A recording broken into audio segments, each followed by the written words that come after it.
오늘 아침 우리에게 주시는 하나님의 말씀을 봉독하겠습니다. 신약 성경 요한복음 6장 23절로 37절 말씀 되겠습니다. 요한복음 6장 23절부터 봉독하겠습니다. 이 계시의 말씀을 봉독할 때에 다 함께 하나님의 음성을 들으실 수 있기를 바랍니다. 그러나 디베리아에서 배들이 주께서 축사하신 후 여럿이 떡 먹던 그곳에 가까이 왔더라. 우리가 거기에 예수도 안 계시고 제자들도 없음을 보고 곧 배들을 타고 예수를 찾으러 가버나움으로 가서 바다 건너편에서 만나 라삐여 언제 여기에 오셨나이까 하니 예수께서 대답하여 이르시되 내가 진실로 진실로 너희에게 이르노니 너희가 나를 찾는 것은 표적을 본 까닭이 아니요 떡을 먹고 배부른 까닭이로다. 썩을 양식을 위하여 일하지 말고 영생토록 있는 양식을 위하여 하라. 이 양식은 인자가 너희에게 주리니 인자는 아버지 하나님께서 인치신 자니라. 그들이 묻되 우리가 어떻게 하여야 하나님의 일을 하오리이까? 예수께서 대답하여 이르시되 하나님께서 보내신 일을 믿는 것이 하나님의 일이니라 하시니 그들이 묻되 그러면 우리가 보고 당신을 믿도록 행하시는 표적이 무엇이니까? 하시는 일이 무엇이니까? 기록된 바 하늘에서 그들에게 떡을 주어 먹게 하셨다 함과 같이 우리 조상들은 광야에서 만나를 먹었나이다. 예수께서 이르시되 내가 진실로 진실로 너희에게 이르노니 모세가 너희에게 하늘로부터 떡을 준 것이 아니라 내 아버지께서 너희에게 하늘로부터 참 떡을 주시나니 하나님의 떡은 하늘에서 내려 세상에 생명을 주는 것이지라. 그들이 이르되 주여 이 떡을 항상 우리에게 주소서. 예수께서 이르시되 나는 생명의 떡이니 내게 오는 자는 결코 줄이지 아니할 터이요 나를 믿는 자는 영원히 목마르지 아니하리라. 그러나 내가 너희에게 이르기를 너희는 나를 보고도 믿지 아니하는도다 하였느니라. 아버지께서 내게 주신 자는 다 내게로 올 것이요 내게 오는 자는 내가 결코 내쫓지 아니하리라. 아멘. 미국을 가보신 분들은 미시간주에 가면 미시간 호수라고 하는 것이 있는데 저도 처음 보고 놀랐습니다. 호수라고 하는데 바다 같습니다. 자완 수평선이 멀리 보이고요. 끝이 보이질 않는 큰 호수가 있습니다. 이 호수를 건너가는 배 한 척이 있었는데 급한 풍랑으로 인해서 배가 침몰되게 됩니다. 아주 큰 사건이었습니다. 많은 사람이 배와 함께 죽었습니다. 물에 빠져 죽었습니다. 그런데 그 당시에 노스 웨스트 대학에 다니고 있는 한 학생이 있었는데 그는 수영 선수입니다. 수영을 특별히 잘합니다. 그래서 사력을 다해서 수고해서 25명을 구출했습니다. 굉장한 사건이었습니다. 그로부터 오랜 세월이 흘렀습니다. R.A. 토레이 박사가 LA에서 부흥회를 인도하면서 설교 중에 그때 그 얘기를 했습니다. 25년 전에 미시간 호수에서 배가 파손될 때 25명을 사력을 다해서 구출한 청년이 있었습니다. 이렇게 감탄하면서 설교를 했는데 설교 끝에 한 노인이 가까이 와서 토레 박사를 만났습니다. 제가 바로 그 사람입니다. 25년 전에 제가 25명을 건져냈습니다. 깜짝 놀랐습니다. 도레 박사는 그 노인에게 물어보았습니다. 그때 가장 인상 깊었던 일이 무엇입니까? 라고 물었습니다. 이 노인은 슬픈 얼굴로 말했습니다. 그때 한 사람도 찾아와서 고맙다를 말을 한 사람이 없습니다. 사람들이 그렇습니다. 그래서 유명한 말이 있습니다. 시인 꾀때의 말입니다. 가장 행복한 사람은 인생을 다 바쳐서 일할 만한 그런 확실한 목적과 의미가 있는 일을 위해서 한평생을 사는 사람, 행복한 사람이다.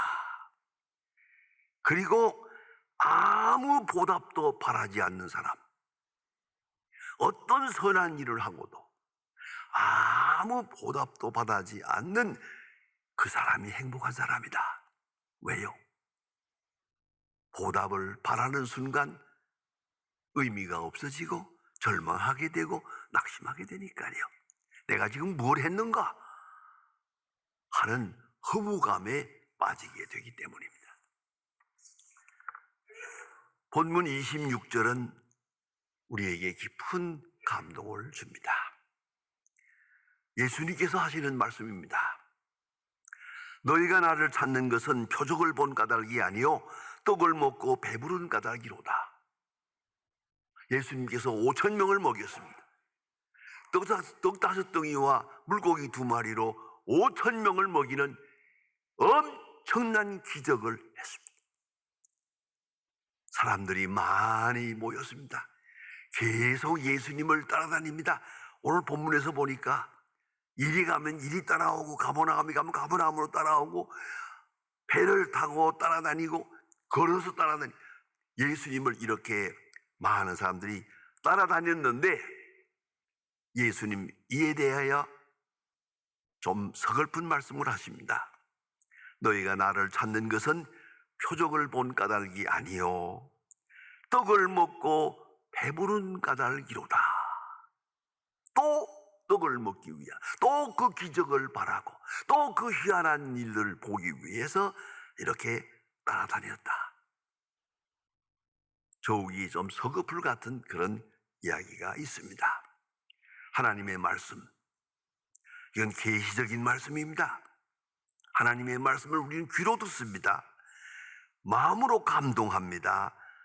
눈으로 봅니다. 이것이 하나님의 말씀입니다. 큰 사건은 몸으로 경험합니다. 하나님의 말씀을 귀로 듣는 게 아니야. 눈으로 보는 것만이 아니에요. 아야 몸으로, 온 몸으로 경험하게 됩니다. 이 하나님의 말씀입니다. 이 귀중한 진리를 성경은 간단하게 요한복음에서 말합니다.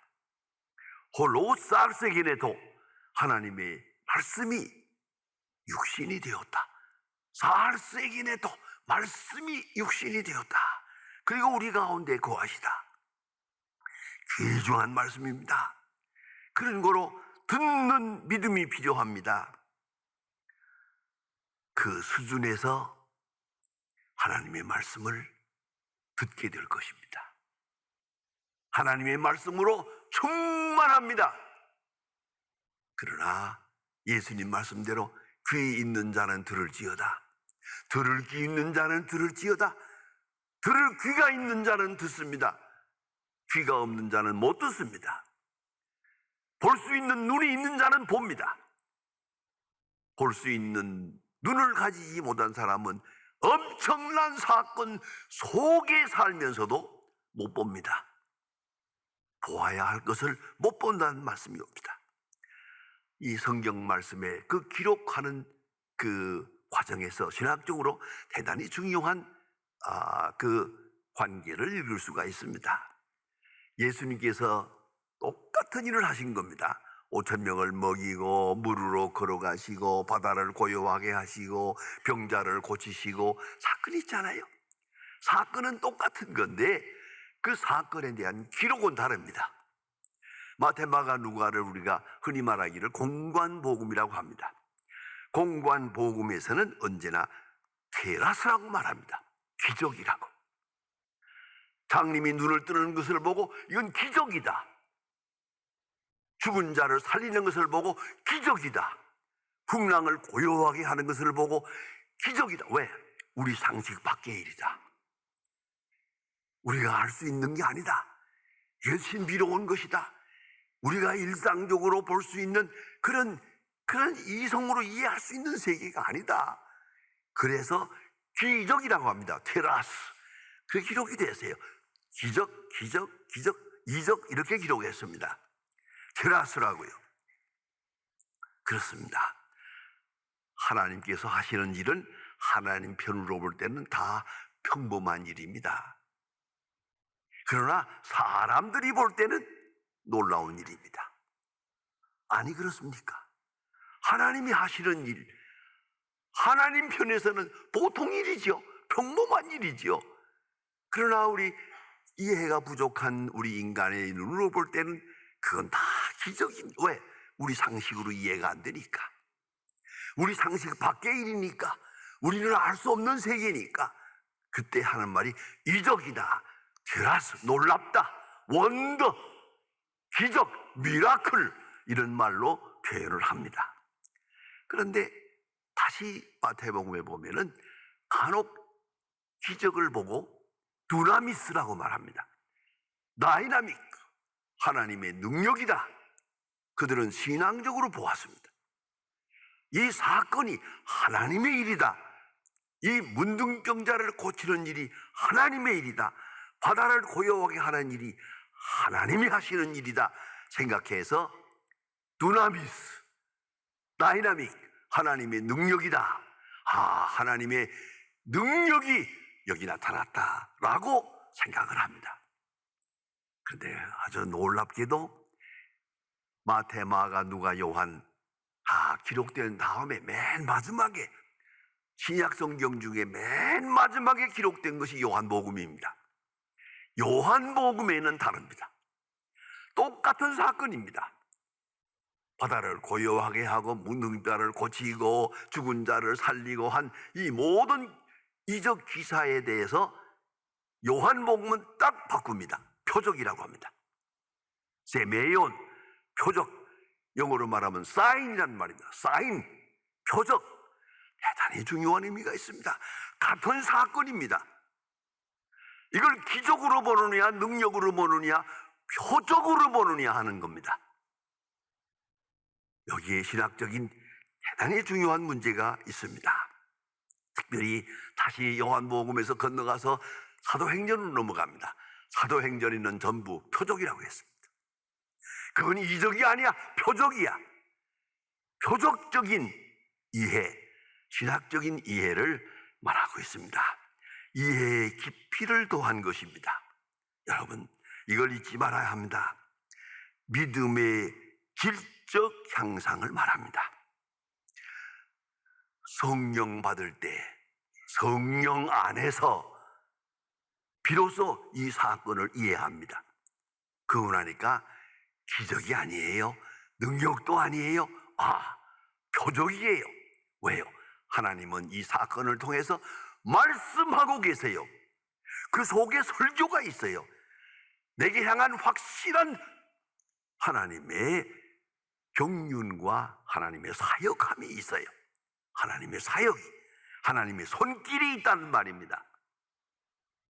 그러므로 사건을 통해서, 사건 속에서 말씀을 들을 수 있어야 된다는 말입니다. 보세요. 예수님을 보실까요? 예수님은 꽃을 볼 때 하나님이 이쁘신다. 솔로몬보다도 더 꽃보다도 귀하게 하나님이 입히신다. 얼마나 예쁜 꽃입니까? 하나님이 입히신다. 꽃을 보고 하나님을 보았어요. 새를 보고 하나님이 먹이신다. 그래요. 누가 모이를 준 거 아니에요. 저 새들이 날아다니면서 무언가를 먹고 살아요. 나는 늘 새를 볼 때마다 궁금한 게 하나 있어요. 어디에서 잠을 자나? 저것들이 어디 가서 자고 그리고 호숫가에 보면 오리들이 왔다 갔다 할 때 아니 여기서는 그런다 치고 야 밤에 너희들 어디서 자냐? 그거 묻고 싶어요. 하나님이 먹이신다. 예수님 하나님이 입히신다. 하나님이 먹이신다. 전부 하나님의 손길로 보았어요. 표적으로 보았단 그 말입니다. 표적으로 보았어요. 풍랑이 일어날 때 주님은 하나님의 음성을 들었습니다. 가장 중요한 것은 십자가가 다가올 때 예수님은 그 속에서 하나님의 음성을 듣습니다. 아버지께서 내게 주신 잔을 내가 마시지 않겠느냐? 저 십자가를 하나님이 내게 주시는 귀한 은사로 받아들였어요. 표적으로 받았다 그 말입니다. 그래 이해의 깊이를 더하게 됩니다. 이건 성령 안에서 가능합니다. 우리는 말합니다. 하나님이 세상을 이처럼 사랑하사 독생자를 주었다. 그렇습니다. 독생자를 주신 그 속에서 하나님의 사랑을 읽을 수 있어야 되죠. 하나님이 세상을 이처럼 사랑하사, 여러분 이처럼 사랑하사 하면 여러분은 그럴 거예요. 내게 돈을 줘야죠.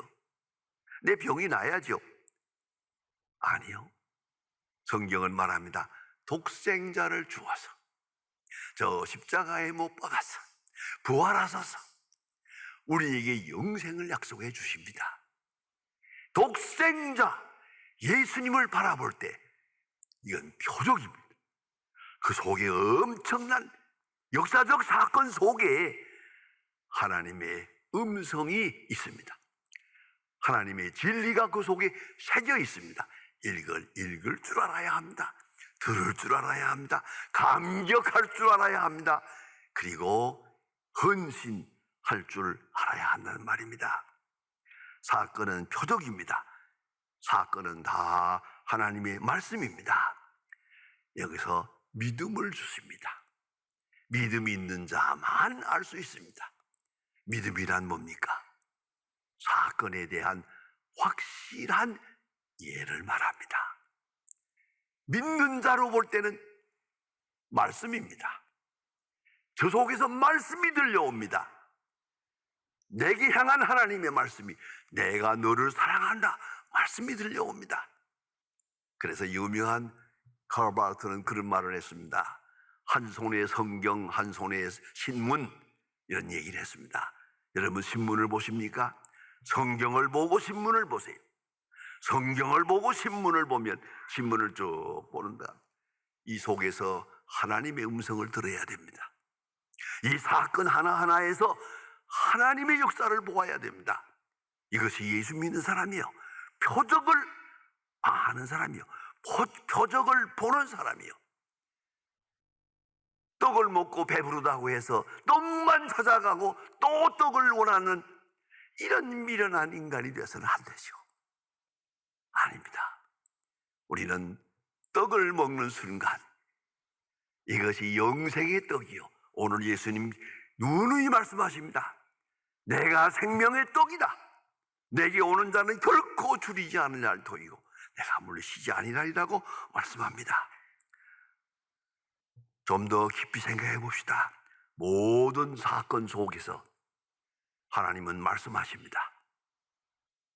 우리가 우둔하고 미련하고 고집스러워서 죄악에 물들어 있어서 하나님의 음성을 듣지 못합니다. 하나님의 손길을 보지 못합니다. 이걸 알아야 합니다. 성령에 충만한 사람,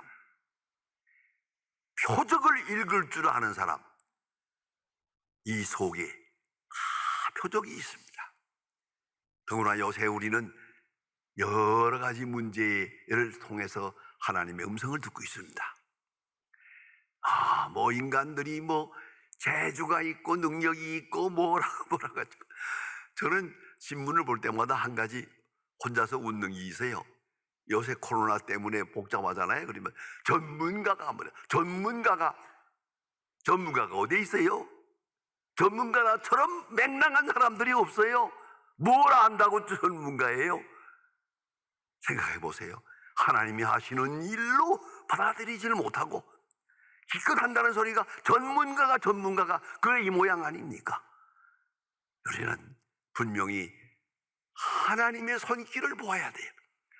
하나님의 표적을 읽을 줄 아는 해득 능력이 있어야 됩니다. 베드로는 물고기를 잡았습니다. 생각지 않았던데 배가 넘치도록 물고기를 잡을 때 예수님 앞에 가서 꿇어 엎드리고 주여 나를 떠나소서 나는 죄인이로소이다. 주님 하시는 그 역사 앞에 자기의 초라한 모습을 거기서 고백합니다. 풍랑 속에서 하나님의 능력을 보았습니다. 마치 생각합시다. 풍랑이 없었다면 하나님의 능력을 볼 기회도 없었겠죠. 큰 풍랑이 일어나서 물에 빠져 죽게 될 지경이 돼서 주여 우리가 죽게 된 것을 돌아보지 아니하십니까? 하고 지무시는 예수님을 깨우고 호들갑을 떨었죠. 예수님이 일어나서 적게 믿는 자여 어찌 의심하느냐 딱 말씀하실 때 베드로는 깜짝 놀랐습니다. 여러분, 풍랑이라고 하는 표적을 읽을 줄 알아야 합니다. 그런가 하면 문둥병하는 자를 고칩니다. 죽은 자를 살립니다. 귀신이 나갑니다. 이런 모든 사건 속에서 예수님의 제자들은 예수님과 함께 하면서 이제부터 기적을 능력을 표적으로 이해하기 시작합니다. 그러다가 예수님 십자가에 돌아가시고 성령이 오신 다음에 성령 충만하게 될 때 이제부터는 전부가 표적입니다. 표적 아닌 것이 없습니다. 모든 사건을 통해서 하나님의 음성을 듣고 하나님의 능력을 보고 하나님의 손길을 경험한다는 말입니다. 이런 사람이 되어야 됩니다. 우연은 없습니다. 하나님의 섭리 앞에서 모든 일들이 진행되고 있습니다. 5,000명을 먹였다. 상상할 수 없는 일입니다. 이 5,000명을 먹이는 엄청난 기적을 보고 하나님의 아들로 영접할 생각은 못하고 기껏 한다는 소리가 또 얻어먹어야겠다. 예수님 따라가면 배는 굶지 않겠다. 이런 정도밖에 안 된다면 이게 예수 믿어서 내가 어떤 소득을 원하십니까? 어떤 이득을 원하십니까? 그래서 부자가 되고요. 그래서 병이 낫고요. 그래서 오래 살고요. 그래 어떻다는 얘기입니까? 깊이 생각해야 됩니다. 우리는 예수님을 바라볼 때 예수님이 무엇을 행하셨는가와 예수님 자신이 누군가 하는 겁니다. What and who입니다. 예수님 하신 역사를 봅니다. 그것만 보아서는 안 됩니다.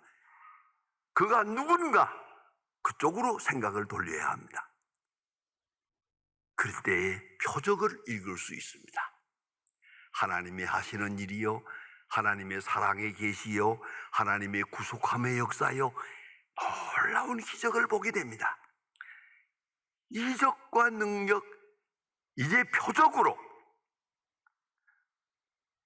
어떤 일을 만나든지 우연한 일은 없습니다. 하나님이 하시는 역사입니다.